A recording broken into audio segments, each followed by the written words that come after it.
Oder jede andere Flüssigkeit würde bei einem Menschen unkontrolliert austreten, sagt Eisenmenger. Wobei das nicht für Außerirdische gelten müsse.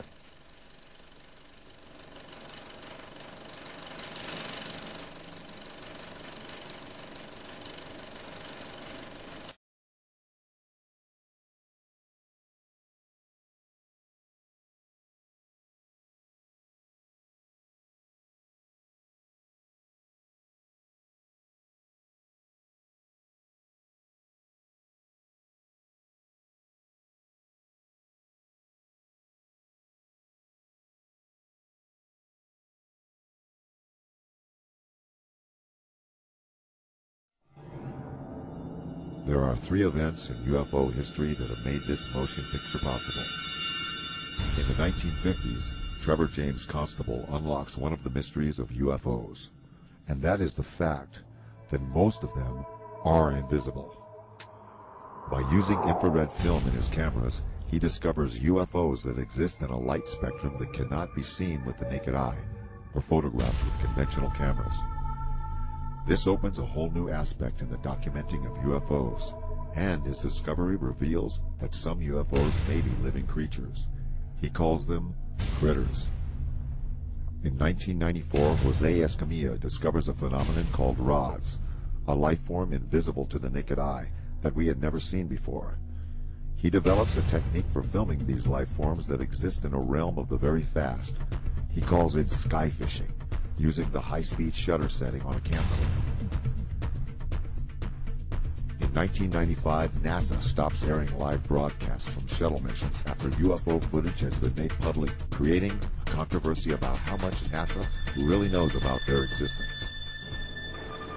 Looks like you got an object right in front of you, Mark. Are you looking out there? I'm not sure what you're talking about. Never mind. That same year, Martin Stubbs begins recording what will be 5 years and over 2,500 hours of uninterrupted live broadcasts from NASA's own downlink. Today we have digital camcorder technology that enables us to capture UFOs in full-color, high-resolution video. Invisible UFOs can now be captured in broad daylight by a simple camera conversion. 2 camcorders of the same make and model are set up side by side. Camera 1 on the left is set for regular daytime recording. Camera 2 on the right is set on night shot, which has been converted to shoot in broad daylight.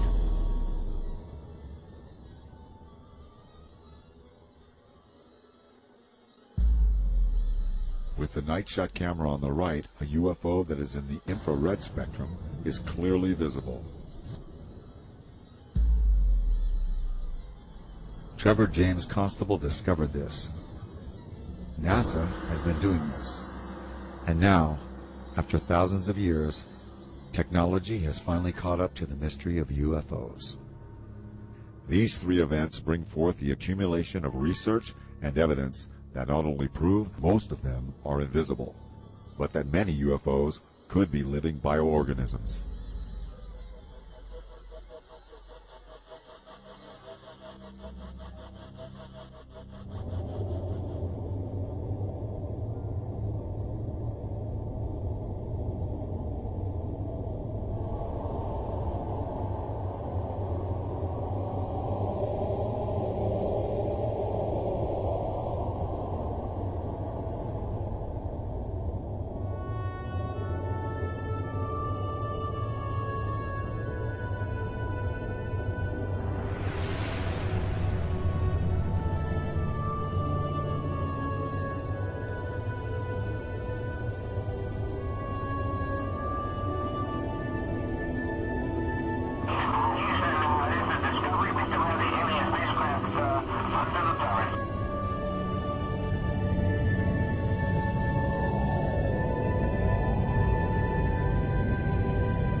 Anti-aircraft guns went into action against unidentified aircraft in the Los Angeles area, ordered by the 4th Interceptor Command at 2:25 a.m.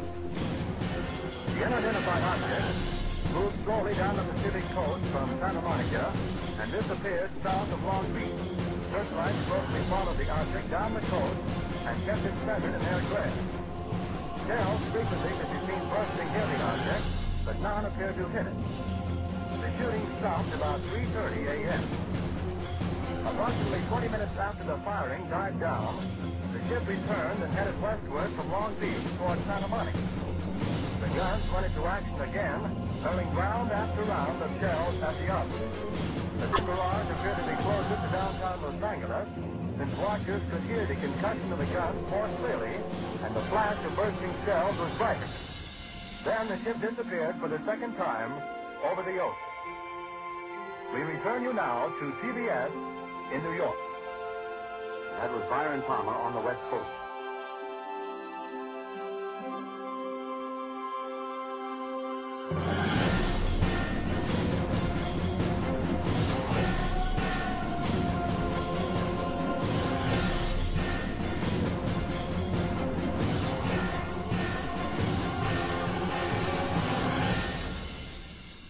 Our distinguished guest for this evening is Dr. Willie Lay.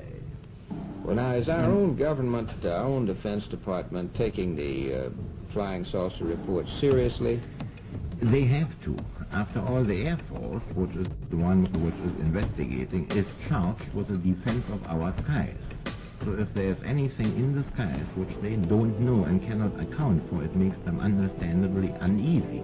Major Donald E. Kehoe, a retired Marine Corps officer, insisted that the Air Force knew more than it was telling. We are being observed by some type of device which is ahead of us, far ahead of us, and is probably controlled by a highly advanced superior civilization. It has reached to the point where many people in the Air Force have the same conclusion. In fact, the Air Force at one time had a top-secret estimate that these things were interplanetary spaceships. Right now, if you report having seen a flying saucer, you open yourself up to ridicule, too, which is something which is deplored by the Air Force. In other words, members of our audience who might, for one reason or another, see a flying saucer can make the reports to the Air Force and be rendering a service now, yes, and not invite ridicule. Yeah. Instead of being a subject for ridicule and a big joke actually is a serious matter which could affect the lives of all of us. Actually, most people who report a UFO sighting are patriotic citizens who have been mystified by something that they've seen, and through a patriotic sense, report it to the local law enforcement officials or to the United States Air Force base near them. The first reports were brought in by quiet and sober citizens like Frank Manning.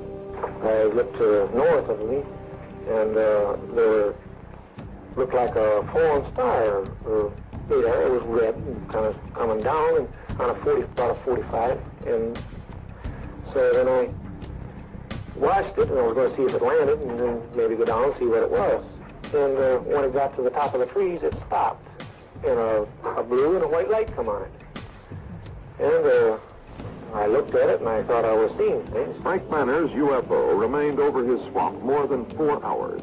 His children saw it, his in-laws saw it, residents of the area saw it. And I saw it looked to be shaped like a pie. I could see the front of it, and I just saw the round front, and I could see the lights on either side. I just wanted to stay there and keep my